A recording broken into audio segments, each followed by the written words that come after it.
एक विचार पर गौर करते हैं। मतलब आजकल हम लोग मार्वल या डीसी के सुपर हीरोज की कहानियों के कितने दीवाने हैं ना, है ना? हाँ बिल्कुल, सुपर हीरोज का तो आज के समय में अलग ही क्रेज है। सही कहा।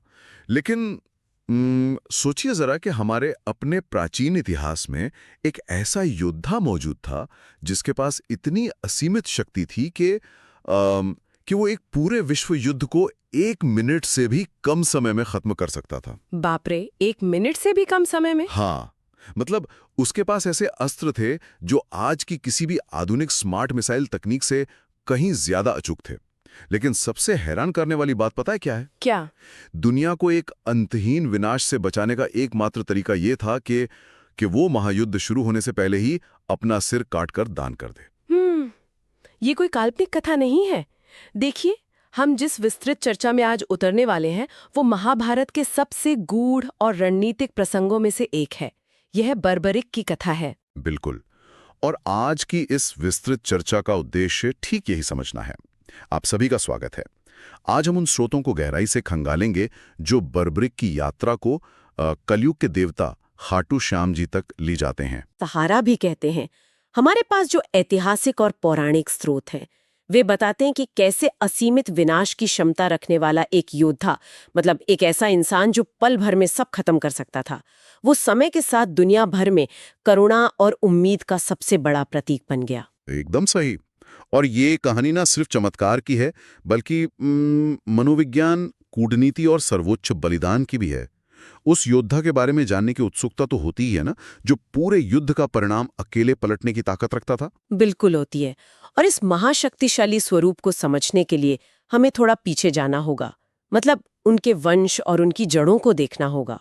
तो शुरुआत कहाँ से होती है? मतलब ये असीमित शक्ति आई कहाँ से? देखिए, जब हम शारीरिक बल और युद्ध कौशल की बात करते हैं तो बर्बरीक का वंशक्रम देखना बहुत जरूरी हो जाता है।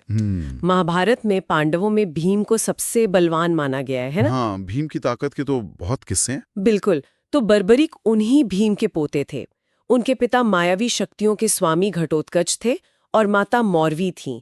माता मौरवी को अहिलावती भी कहा जाता है। अच्छा, मतलब असीम ताकत उनके डीएनए में ही थी। हाँ, एक तरह से जेनेटिक्स ही उनके इतने मजबूत थे। अच्छा। वो ताकत उन्हें विरासत में मिली थी। लेकिन स्रोतों के अनुसार केवल जेनेटिक ताकत ही उनकी पहचान नहीं थी ना, मतलब उनका खुद का तप भी तो बहुत बड़ा था। आपने बिल्कुल सही पॉइंट पकड़ा। बर्बरीक ने भगवान शिव की अत्यंत कठोर तपस्या की थी। देखिए, ये वो समय था जब दिव्य अस्त्रों को हासिल करने के लिए घोर अनुशासन की आवश्यकता होती थी। आसान नहीं था वो सब। बिल्कुल नहीं। तो शिवजी ने उनकी तपस्या से प्रसन्न होकर उन्हें 3 अमोघ बाण दिए थे और इन्हीं 3 बाणों ने उन्हें तत्कालीन विश्व का सबसे शक्तिशाली योद्धा बना दिया था। एक मिनट रुकिए, यहाँ एक बहुत बड़ा सवाल उठता है। मतलब महाभारत के युद्ध में तो लाखों सैनिक थे, बड़े बड़े महारथी थे, और बर्बरीक के पास सिर्फ 3 बाण थे। हाँ, सिर्फ 3 बाण। अरे, तो अगर किसी के पास केवल 3 तीर हैं तो वो अजेय कैसे हो सकता है? मतलब 3 तीर चलाए, 3 लोग मरे, उसके बाद तो तरकश खाली हो गया ना। इसे दुनिया का सबसे बड़ा अस्त्र कैसे माना जा सकता है? हंसने वाली बात नहीं है, पर यही वो भ्रांति है जो अक्सर इन कथाओं का सतही अध्ययन करने पर होती है। देखिए, ये बाण सामान्य तीरों की तरह काम नहीं करते थे, जो एक बार चले और खत्म हो गए। अच्छा, तो फिर ये काम कैसे करते थे? प्राचीन ग्रंथों में इनकी जो कार्य प्रणाली बताई गई है वो बहुत ही विशिष्ट है। जब बर्बरीक अपना पहला बाण धनुष से छोड़ते थे तो वो किसी को मारता नहीं था। मारता नहीं था? तो फिर क्या करता था? वो पूरे युद्ध क्षेत्र में घूमकर उन सभी लक्ष्यों को सिर्फ चिन्हित करता था जिन पर निशाना साधना है। एक तरह से ये लक्ष्य निर्धारित करने की एक प्रणाली थी। ओहो, मतलब ये बिल्कुल आज के आधुनिक टारगेटेड स्मार्ट वेपन सिस्टम या लेजर गाइडिंग सिस्टम की तरह काम करता था, जहां पहले टारगेट को लॉक किया जाता है। एकदम सटीक उपमा दी है आपने, बिल्कुल वैसा ही। तो फिर दूसरे और तीसरे बाण का क्या काम था? अगर पहले ने टारगेट लॉक कर लिया तो? दूसरा बाण और भी महत्वपूर्ण था।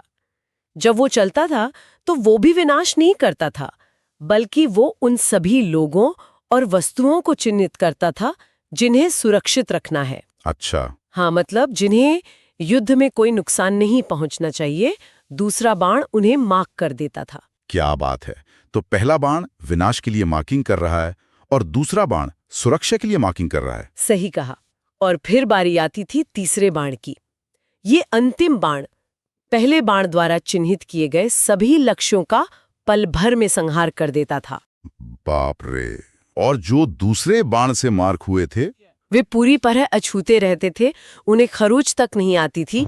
और सबसे बड़ी बात, जब लक्ष्य पूरे हो जाते तो तीनों बाण वापस बर्बरिक के तरकश में लौट आते थे।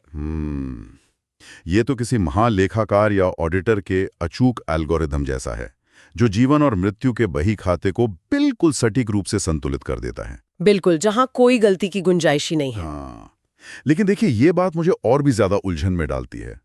अगर उनके पास इतनी अचूक और असीमित शक्ति थी, तो कुरुक्षेत्र के युद्ध के मुख्य विवरणों में उनका नाम अर्जुन या कर्ण की तरह सबसे आगे क्यों नहीं आता? इसका कारण उनके अस्त्र या युद्ध कौशल में नहीं है। इस सवाल का जवाब उनके एक व्यक्तिगत प्रण में छिपा है। और यही प्रण इस पूरी कथा का सबसे बड़ा रणनीतिक मोड़ साबित होता है। कैसा प्रण? युद्ध की घोषणा होने के बाद बर्बरिक ने अपनी माता के सामने ये प्रतिज्ञा की थी कि वे इस महायुद्ध में हमेशा उस पक्ष की तरफ से लड़ेंगे जो हार रहा होगा। हारने वाले का साथ देना। सुनने में तो ये बहुत ही महान आदर्श लगता है। मतलब एक सच्चे योद्धा का धर्म भी तो यही है कि वो कमजोर की रक्षा करें। इसमें क्या समस्या हो सकती है? देखिए, ये आदर्श तब तक ठीक है जब तक आपकी शक्ति सीमित हो, लेकिन जब शक्ति बर्बरीक जैसी असीमित और अमोघ हो तो ये आदर्श एक बहुत बड़े रणनीतिक खतरे में बदल जाता है। महाभारत के युद्ध को संचालित करने वाले रणनीतिकारों में सबसे प्रमुख नाम भगवान श्री कृष्ण का था, है ना? हाँ, वो तो सबसे बड़े रणनीतिकार थे ही। स्रोतों के अध्ययन से ये साफ छलकता है कि श्री कृष्ण ने इस हारने वाले पक्ष का साथ देने की प्रतिज्ञा के पीछे छिपे भयानक दुष्चक्र को तुरंत भांप लिया था। दुष्चक्र मतलब एक लूप। रुको, मुझे सोचने दो। अगर बर्बरीक उस सेना की तरफ से लड़ते हैं जो हार रही है। हाँ, सोचिए। मान लेते हैं युद्ध शुरू होता है और कौरव हारने लगते हैं, तो अपने प्रण के कारण बर्बरीक कौरवों के साथ हो गए। अब उनके 3 बाण चलेंगे जो इतने शक्तिशाली हैं कि कुछ ही पलों में पांडवों की विशाल सेना का भारी विनाश शुरू हो जाएगा। बिल्कुल। और जैसे ही पांडवों की सेना का विनाश शुरू होगा, युद्ध का पलड़ा पलट जाएगा। अब हारने वाला पक्ष कौन हो गया? अब तो पांडव हारने लगे। ओहो! और क्योंकि बर्बरिक अपनी प्रतिज्ञा से बंधे हैं, उन्हें तुरंत कौरवों को छोड़कर पांडवों के पक्ष में आना पड़ेगा। एकदम सही।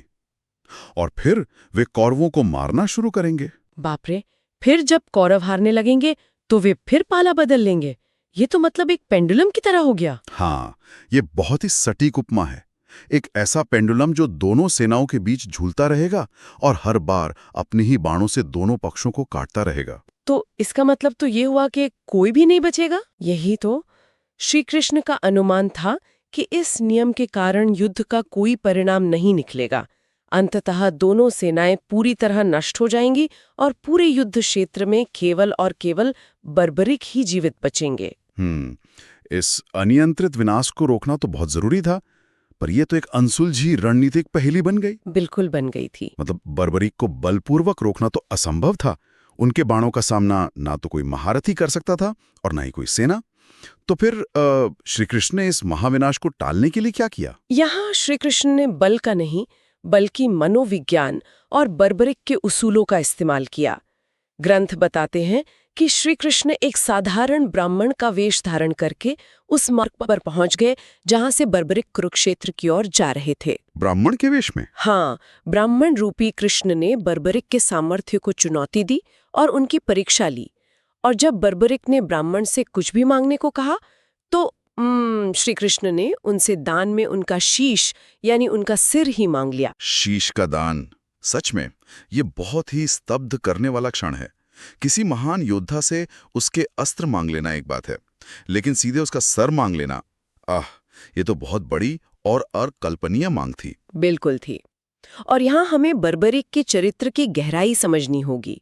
जब श्री कृष्ण ने अपना वास्तविक स्वरूप दिखाया और उन्हें इस दान का रणनीतिक और वैश्विक कारण समझाया, तो बर्बरिक ने क्या किया? तो बर्बरिक ने बिना किसी संकोच, प्रतिरोध या क्रोध के अपना शीश काटकर श्री कृष्ण को सौंप दिया। मतलब बिना किसी हिचकिचाहट के।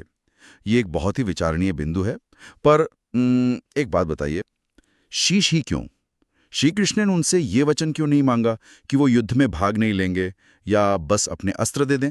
देखिए, अगर हम ग्रंथों के प्रतीकात्मक विश्लेषण पर गौर करें तो मनुष्य का सिर उसके अहंकार, उसकी पहचान और उसकी असीमित शक्ति के दर्प का प्रतीक होता है। अच्छा, ईगो का प्रतीक। हाँ, शीश का दान दरअसल उस अहंकार और शारीरिक बल का सर्वोच्च समर्पण था। बर्बरिक ने अपने वचन की लाज रखने और विश्व को महाविनाश से बचाने के लिए अपने जीवन और अपनी पहचान का खुशी खुशी त्याग कर दिया। क्या बात है। इसी घटना ने उन्हें सिर्फ एक खूंखार योद्धा की श्रेणी से निकालकर एक परम दानी और निस्वार्थ भक्त के रूप में स्थापित कर दिया। उन्हें शीश के दानी कहा जाने लगा। एक योद्धा जो युद्ध लड़ने आया था, वो बिना एक भी बाण चलाए सबसे बड़ा बलिदान दे देता है। लेकिन हमारे स्रोत बताते हैं कि कहानी यहाँ शीश कटने पर समाप्त नहीं होती है ना? बिल्कुल नहीं, बल्कि असल में ये तो उस सफर की शुरुआत थी जिसने बर्बरिक को कलयुग का एक आराध्य बना दिया। वो कैसे? बर्बरिक के इस अद्वितीय त्याग ने भगवान श्री कृष्ण को गहराई तक प्रभावित किया था। ग्रंथों के अनुसार श्री कृष्ण ने बर्बरिक के कटे हुए शीश को अमृत से सींचकर जीवित रखा ताकि वो पूरा महाभारत युद्ध देख सके। अच्छा, क्योंकि वो युद्ध देखना चाहते थे। हाँ, ये बर्बरिक की अंतिम इच्छा थी। युद्ध समाप्त होने के बाद श्री कृष्ण ने उन्हें एक ऐसा वरदान दिया जिसने उनका पूरा अस्तित्व ही बदल दिया। क्या वरदान था वो? उन्होंने कहा कि कलयुग में यानी आने वाले युग में बर्बरिक को उनके अपने नाम श्याम से जाना जाएगा और पूजा जाएगा। एक ईश्वर द्वारा अपने भक्त को अपना ही नाम दे देना, ये तो किसी भी पौराणिक स्रोत में बहुत ही दुर्लभ घटना है। हाँ, बहुत दुर्लभ है, लेकिन श्री कृष्ण ने उन्हें जो नई भूमिका दी वो और भी ज्यादा दिलचस्प है। उन्होंने बर्बरिक को कलयुग में हारे का सहारा बनने का वरदान दिया। हारे का सहारा, ये सच में एक अद्भुत आहा मोमेंट है। अगर हम इसे कनेक्ट करें तो आइए। देखिए, इस बिंदु का विश्लेषण करना सबसे ज्यादा जरूरी है। बर्बरिक की मूल प्रतिज्ञा क्या थी? मैं हमेशा उस पक्ष का साथ दूंगा जो हार रहा होगा। बिल्कुल सही। और श्री कृष्ण ने उस बाल सुलभ और युद्ध केंद्रित प्रतिज्ञा को एक नया, एक बहुत बड़ा और सार्वभौमिक आयाम दे दिया। एकदम सटीक बात कही आपने। भौतिक युद्ध के मैदान में जो प्रतिज्ञा विनाशकारी थी, जीवन की युद्ध में वही प्रतिज्ञा करुणा का सबसे बड़ा रूप बन गई। मतलब कुरुक्षेत्र की रणभूमि से निकलकर ये प्रतिज्ञा मानवता के हर उस व्यक्ति के लिए एक ढाल बन गई जो अपने जीवन की परिस्थितियों से हार रहा हो। हाँ, इसी मनोवैज्ञानिक परिवर्तन को समझना है हमें। देखिए, कलयुग के बारे में प्राचीन ग्रंथों में जो विवरण मिलता है उसमें इसे संघर्ष, निराशा और हताशा का युग माना गया है। वो तो हम आज देख ही रहे हैं, है ना? ऐसे समय में लोगों को एक ऐसे संबल की जरूरत होती है जो बिना किसी शर्त के उनका साथ दे। श्री कृष्ण ने बर्बरिक की उस असीमित ऊर्जा को, जो पूरी दुनिया का विनाश कर सकती थी, उसे पूरी तरह से संरक्षित करके सहारा देने वाली ऊर्जा में बदल दिया। युद्ध में हारने वाली सेना को बचाने की जिद से लेकर जीवन के थपेड़ों से हार मान चुके लोगों के तारणहार बनने तक का ये सफर सचमुच हैरान करने वाला है। बिल्कुल है। और इसी वरदान का साक्षात प्रभाव हम आज के समय में भौगोलिक और सांस्कृतिक रूप से भी देख सकते हैं। हाँ, खाटू धाम।